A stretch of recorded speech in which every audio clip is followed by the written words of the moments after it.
சமூக மீடியா சொந்தங்களுக்கு வணக்கம். இன்றைய நாளிலும் மற்றொரு உலக செய்திகளின் ஒரே பார்வையோடு இணைந்திருக்கின்றோம். அந்த வகையிலே முடிவு அவர்கள் கையில். ஈரான் வந்தாலும் சரி வராவிட்டாலும் சரி எனக்கு கவலை இல்லை. அதிபர் டிரம்பின் அதிரடிக்கு பின் இன்று மாலை இந்திய நேரப்படி 7:30 மணிக்கு ஈரான் மீது அதிகாரப்பூர்வ கடற்படை முற்றுகையை அறிவித்துள்ளது அமெரிக்கா. மறுபுறம் கார்முஸ் ஜலசந்தியில் கப்பல்கள் அலறியடித்துக் கொண்டு ஜோர்டன் அடிக்கும் நிலையில் எங்களிடம் ரகசிய ஆயுதம் உள்ளது என ஈரான் விடுத்துள்ள எச்சரிக்கை உலக போருக்கான அச்சத்தை உச்சத்திற்கு கொண்டு சென்றுள்ளது. யுரேனியத்தை எங்களிடம் ஒப்படை என அமெரிக்க துணை அதிபர் ஜேடி வான்ஸ் விதித்த கடும் நிபந்தனைகளால் இஸ்லாமாபாத் பேச்சுவார்த்தை தோல்வி அடைந்துள்ள நிலையில் 15 நாள் போர் நிறுத்தம் இப்போது வெறும் காகிதமாக கைவிடப்பட்டுள்ளது. ஈரானிய துறைமுகங்களுக்கு செல்லும் எந்த கப்பலும் தப்ப முடியாது. அமெரிக்காவின் சென்காம் உத்தரவால் ஸ்தம்பித்தது உலக எரிசக்தி விநியோகம். அமெரிக்காவை அனுமதிக்க மாட்டோம், எங்களிடம் இதுவரை பயன்படுத்தாத மர்மமான பேரம் பேசும் சக்தி உள்ளது. ஈரானிய பாதுகாப்பு கவுன்சில் உறுப்பினர் மொக்ஷன் ரெஷாஜியின் அதிரடி மிரட்டலுக்கு மத்தியில் ராஜதந்திரத்தை ட்ரம்ப் கொன்றுவிட்டார் என்று அமெரிக்க செனட்டர்கள் ட்ரம்பிற்கு எதிராக போர்க்கொடி தூக்கியுள்ளனர். அமெரிக்காவின் முற்றுகையை ஈரான் தனது ரகசிய ஆயுதம் கொண்டு முறியடிக்குமா அல்லது இன்று மாலை 7:30க்கு பிறகு மத்திய கிழக்கு கடல் பகுதி இரத்த களரியாக மாறுமா? வாஷிங்டனில் நாளை நடக்கவிருக்கும் லெபனான் பேச்சுவார்த்தை ஏதேனும் மாற்றத்தை ஏற்படுத்துமா? முழு போர்க்கள நிலவரம் இதோ. Fourth Monkey Connect coming soon. America மற்றும் ஈரான் இடையிலான ராஜதந்திர போர் என்று ஒரு மிக ஆபத்தான கட்டத்தை எட்டியுள்ளது. இஸ்லாமாபாத்தில் நடந்து அமைதி பேச்சுவார்த்தை தோல்வியில் முடிந்துள்ள நிலையில் ஈரான் மீது அதிகாரப்பூர்வமான கடற்படை முற்றுகையை அமெரிக்க கடற்படை அறிவித்துள்ளது. ஈரானுக்கு வரும் தளபாடங்கள் மற்றும் அத்தியாவசிய விநியோகங்களை தடுத்து நிறுத்துவதன் மூலம் தெஹ்ரானை பேச்சுவார்த்தை மேசையில் பணிய வைப்பதே வாஷிங்டனின் திட்டமாக தெரிகின்றது. பேச்சுவார்த்தையில் ஈரான் இறங்கி வராவிட்டால் இந்த முற்றுகை ஒரு முழு அளவிலான போராக மாற வாய்ப்புள்ளதாக ராணுவ ஆய்வாளர்கள் எச்சரிக்கின்றனர். முன்னதாக கார்முஸ் ஜலசந்தி வழியாக வரும் அனைத்து கப்பல்களும் முற்றுகையிடப்படும் என அதிபர் ட்ரம்ப் எச்சரித்திருந்தார். இதேவேளை தற்போது அமெரிக்க மத்திய கட்டளையகம் வெளியிட்டுள்ள உத்தரவு பெரும் குழப்பத்தை ஏற்படுத்தியுள்ளது. ஈரானிய துறைமுகங்களிலிருந்து புறப்படும் அல்லது அங்கு வரும் கப்பல்களுக்கு மட்டுமே இந்த முற்றுகை பொருந்தும் என சென்காம் தற்போது கூறியுள்ளது. ஈரான் விதித்துள்ள சுங்க கட்டணத்தை செலுத்தும் கப்பல்கள் விரட்டியடிக்கப்படும் என ட்ரம்ப் கூறியிருந்தார். ஆனால் சென்காம் அறிக்கையில் இது குறித்த எந்த குறிப்பும் இல்லை. ஈரானை தவிர்த்து மற்ற நாடுகளுக்கு செல்லும் கப்பல்களுக்கு தடையற்ற வழி உண்டு என சென்காம் கூறினாலும் களத்தில் அமெரிக்க போர்க்கப்பல்களின் நடமாட்டம் அதிகரித்துள்ளது. இது தற்செயலாக ஒரு நேரடி மோதலுக்கு வழிவகுக்குமோ என உலக நாடுகள் அஞ்சுகின்றனர். ஈரானின் இஸ்லாமிய புரட்சிகர பாதுகாப்பு படை தனது ஏவுகணை தளங்களை மீண்டும் உசார்படுத்தியுள்ளதாக தகவல்கள் தெரிவிக்கின்றன.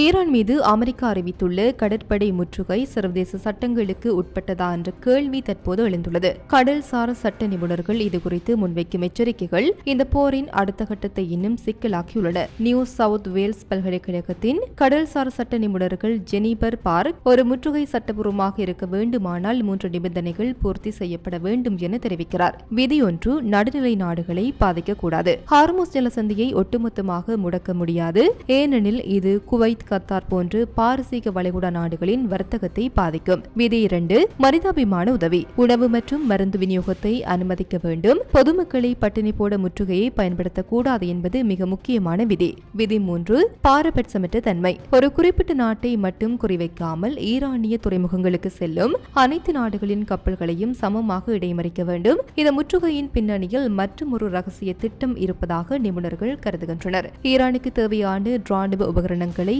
சீனா மீண்டும் வழங்க முயற்சிப்பதாக தகவல்கள் கசிந்துள்ளன. இதனை தடுப்பதையே அமெரிக்காவின் இந்த முற்றுகை பிரதான நோக்கமாக கொண்டுள்ளது. ஈரானின் எண்ணெய் ஏற்றுமதியை முற்றாக முடக்கி அந்த நாட்டை பொருளாதார ரீதியாக நிலைகுலைய செய்ய வாஷிங்டன் திட்டமிட்டுள்ளது. மருந்துகள் மற்றும் அத்தியாவசிய பொருட்கள் தடுக்கப்பட்டால் அது சர்வதேச அரங்கில் அமெரிக்காவிற்கு பெரும் பின்னடைவை ஏற்படுத்தும்.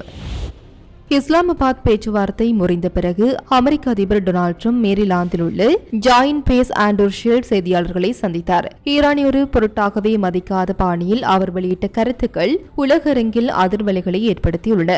ஈரான் பேச்சுவார்த்தை மேசைக்கு திரும்புமா என்ற கேள்விக்கு ட்ரம்ப் மிகவும் அலட்சியமாக பதிலளித்தார். ஈரான் மீண்டும் பேச்சுவார்த்தைக்கு வந்தால் எனக்கு கவலை இல்லை, அவர்கள் வராவிட்டாலும் எனக்கு சரிதான், முடிவு அவர்கள் கையில் என அவர் தெரிவித்தார். ஈரானின் ராணுவம் முற்றாக அழிக்கப்பட்டு விட்டதாகவும் அந்த நாடு தற்போது மிகவும் மோசமான நிலையில் இருப்பதாகவும் அவர் மார்த்தட்டியுள்ளார். அமெரிக்க ராணுவம் அறிவித்தபடி ஈரானிய துறைமுகங்களுக்கான கடற்படை முற்றுகை திட்டமிட்டபடி தொடங்கும் என ட்ரம்ப் உறுதிப்படுத்தினார். கிழக்கு நேரப்படி காலை 10 மணி, அதாவது இந்திய நேரப்படி இன்று மாலை 7:30 மணிக்கு முற்றுகை அமலுக்கு வருகிறது. ஈரானில் அதிகப்படியான உறவுகளை முறித்துக் கொள்ளாமல் இருப்பதன் மூலம் அமெரிக்கா மிகவும் கண்ணியமாகவே நடந்து கொள்வதாக அவர் விசித்திரமான வாதம் ஒன்றை முன்வைத்துள்ளார். இந்த மாத தொடக்கத்தில் ஈரானிலிருந்து மீட்கப்பட்ட 2 அமெரிக்க விமானப்படை வீரர்கள் குறித்து ட்ரம்ப் மகிழ்ச்சி தெரிவித்தார். அவர்கள் இருவரும் தற்போது மிகவும் நல்ல நிலையில் இருப்பதாகவும் இது அமெரிக்காவிற்கு ஒரு பெரிய வெற்றி என்றும் அவர் குறிப்பிட்டார்.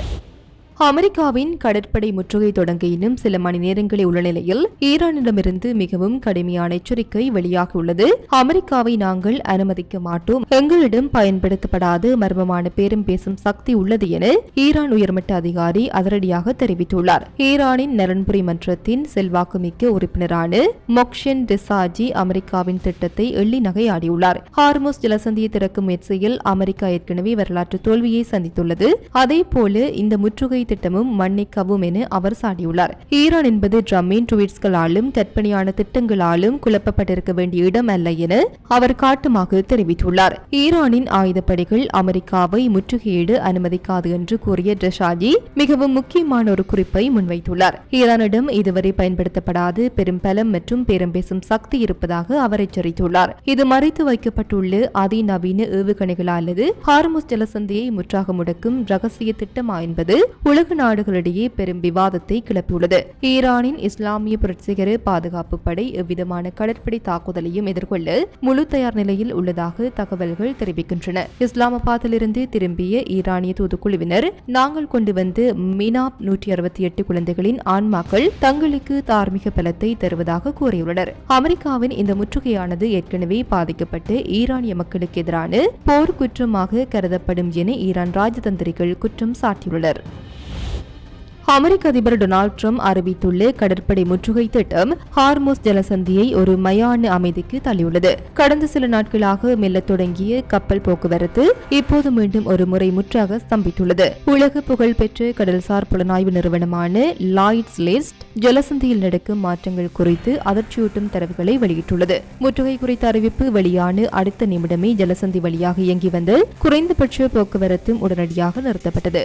வளைகுடாவை விட்டு வெளியேறிக் கொண்டிருந்த குறைந்தது 2 பெரிய கப்பல்கள் அமெரிக்காவின் எச்சரிக்கையை தொடர்ந்து நடுக்கடலிலேயே ஜோருட்டன் அடித்து திரும்பி சென்றுவிட்டன. கடந்த சனிக்கிழமையன்று ஒரு சிறிய முன்னேற்றம் காணப்பட்டது. தற்காலிக போர் நிறுத்த ஒப்பந்தத்தை பயன்படுத்தி வளைகுடா நாடுகளில் சிக்கியிருந்த சில எண்ணெய் கப்பல்களை வெளியேற்ற நிறுவனங்கள் துணிச்சலாக முயன்றன. ஆனால் அந்த முயற்சி இப்போது ட்ரம்ப் விதித்துள்ள முற்றுகை வலையில் சிக்கி சிதைந்துவிட்டது. ஏப்ரல் 22 வரை போர் நிறுத்தம் அமலில் இருக்கும் என எதிர்பார்க்கப்பட்ட நிலையில் அமெரிக்காவின் இந்த அதிரடி முற்றுகை அறிவிப்பு அந்த ஒப்பந்தத்தை நடைமுறையில் செயலிழக்க செய்துள்ளது. அமெரிக்க கடற்படையால் தங்கள் கப்பல்கள் தாக்கப்படலாம் அல்லது இடைமறிக்கப்படலாம் என்ற அச்சத்தில் காப்பீட்டு நிறுவனங்கள் மற்றும் கப்பல் உரிமையாளர்கள் இந்த வழித்தடத்தை தவிர்க்குமாறு உத்தரவிட்டுள்ளனர். அமெரிக்கா மற்றும் ஈரான் இடையிலான போர் மேகங்கள் சூழ்ந்துள்ள நிலையில் வாஷிங்டனில் அதிபர் ட்ரம்பிற்கு எதிராக அவரது நாட்டு செனட்டர்களை போர்க்கொடி தூக்கியுள்ளனர். ட்ரம்ப் எடுத்து தவறான முடிவுகளே இந்த போருக்கு காரணம் என ஜனநாயக கட்சியினர் பகிரங்கமாக குற்றம் சாட்டியுள்ளனர். ஜனநாயக கட்சியின் மூத்த செனட்டர் டிம் கெயின் ட்ரம்பின் கடந்த கால முடிவுகளை கடுமையாக விமர்சித்து உள்ளார். 10 ஆண்டுகளுக்கு முன்பு செய்து கொண்டு அணுசக்தி ஒப்பந்தத்தை அமெரிக்கா கிழித்தறிந்துவிட்டு வெளியேறியது. இப்போது மீண்டும் ஒப்பந்தம் பேசினால் ஈரான் எப்படி நம்பும் என அவர் கேள்வி எழுப்பியுள்ளார். நமது ராணுவம் ஈரானின் உள்கட்டமைப்புகளை சிதைத்து பள்ளி குழந்தைகளை கொன்றுள்ளது. இத்தகைய சூழலில் ராஜதந்திரத்தை பேசுவதை ட்ரம்ப் சாத்தியமற்றதாகிவிட்டார். ராஜதந்திரம் தோற்கும் போது போர் தவிர்க்க முடியாததாகிவிடும் என அவர் எச்சரித்துள்ளார். ட்ரம்பின் சொந்த கட்சியை சேர்ந்த செனட்டர் டான் ஜான்சன் அதிபரின் முடிவுகளை ஆதரித்தாலும் ஒரு கசப்பான உண்மையை ஒப்புக்கொண்டுள்ளார். இந்த போர் என்பது ஒரு குறுகிய கால நடவடிக்கை அல்ல, அது ஒரு நீண்ட கால திட்டமாக இருக்கும் என அவர் தெரிவித்துள்ளார். அதாவது அமெரிக்கா ஒரு முடிவில்லாத யுத்தத்திற்குள் சிக்கிக் கொண்டிருப்பதை அவர் மறைமுகமாக சுட்டிக்காட்டியுள்ளார். தற்போதைய போர் நிறுத்தம் முடிவடைய இன்னும் சுமார் 10 நாட்களே உள்ளன. போர் நிறுத்தம் முடிவதற்குள் ஈரானுடன் மீண்டும் ஒரு முறை மேலதிக பேச்சுவார்த்தைகள் நடத்தப்பட வேண்டும் என இருதரப்பு நாடாளுமன்ற உறுப்பினர்களும் நம்பிக்கை தெரிவித்துள்ளனர். ஆனால் ஹார்முஸ் ஜலசந்தியில் அமெரிக்கா அறிவித்துள்ள கடற்படை முற்றுகை இந்த பேச்சுவார்த்தைக்கான வாய்ப்புகளை குழி தோண்டி புதைக்கும் என அரசியல் ஆய்வாளர்கள் கருதுகின்றனர். இஸ்லாமாபாத்தில் பெரும் எதிர்ப்புகளுக்கு மத்தியில் தொடங்கிய அமெரிக்க ஈரான் அமைதி பேச்சுவார்த்தை வாஷிங்டன் விதித்து மிக கடுமையான சிவப்பு கோடுகள் காரணமாக தோல்வியில் முடிந்துள்ளது. இதனால் மத்திய கிழக்கில் 15 நாள் போர் நிறுத்த ஒப்பந்தம் இப்போது ஊசலாடி கொண்டிருக்கின்றது. அமெரிக்க துணை அதிபர் ஜெடி வான்ஸ் முன்வைத்த இறுதி ஒப்பந்தத்தில் ஈரானால் ஏற்றுக்கொள்ள முடியாத பல நிபந்தனைகள் இடம்பெற்றிருந்தன. ஈரான் தனது அனைத்து யுரேனியம் செறிவூட்டலையும் நிறுத்த வேண்டும் மற்றும் நிலத்தடியில் உள்ள 400 கிலோ செறிவூட்டப்பட்ட யுரேனியத்தை அமெரிக்காவிடம் ஒப்படைக்க வேண்டும். ஹமாஸ், கிஸ்புல்லா மற்றும் ஹவுதிகளுக்கு வழங்கும் நிதி உதவியை ஈரான் உடனடியாக நிறுத்த வேண்டும். ஹார்முஸ் ஜலசந்தியை எவ்வித கட்டணமுமின்றி சர்வதேச கப்பல்களுக்கு திறந்துவிட வேண்டும். இந்த பேச்சுவார்த்தை தோல்வி அடைந்ததை தொடர்ந்து ஈரானிய வெளியுறவு அமைச்சர் அராக்சி அமெரிக்காவை சாடியுள்ளார். நாங்கள் நல்லெண்ணத்துடன் பேச்சுவார்த்தைக்கு வந்தோம், ஆனால் அமெரிக்கா தனது இலக்குகளை மாற்றிக்கொண்டு இருக்கிறது.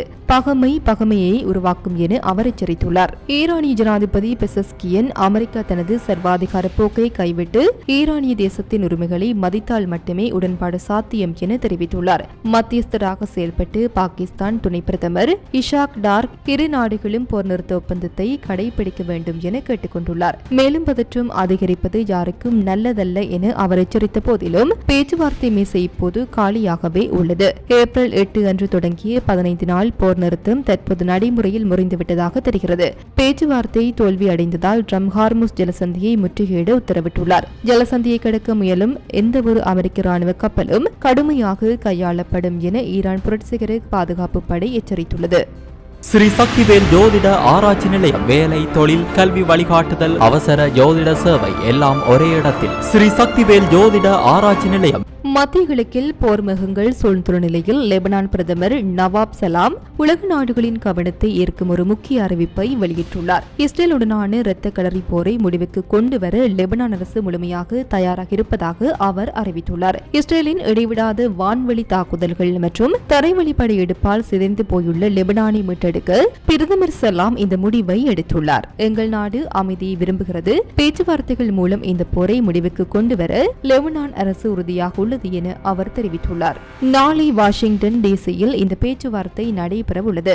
லெபனான் அரசின் இந்த திடீர் இணக்கம் இஸ்ரேலை தனது தாக்குதலை நிறுத்த வைக்க அமெரிக்காவிற்கு அழுத்தம் கொடுக்கும் என எதிர்பார்க்கப்படுகிறது. இஸ்ரேல் ஏற்கனவே கிஸ்புல்லாவுடன் பேச மாட்டோம் என அறிவித்துள்ள நிலையில் லெபனான் அரசின் இந்த முயற்சி எந்தளவிற்கு வெற்றி பெறும் என்பது $1 மில்லியன் கேள்வி. எனினும் லெபனான் அரசு நேரடியாக களத்தில் இறங்கியிருப்பது ஒரு புதிய நம்பிக்கையை ஏற்படுத்தியுள்ளது. இத்துடன் குறித்த காணொளி நிறைவு பெறுகின்றது. இது தொடர்பிலான உங்களுடைய கருத்துக்களை கமெண்ட் வாயிலாக தெரிவிக்கலாம்.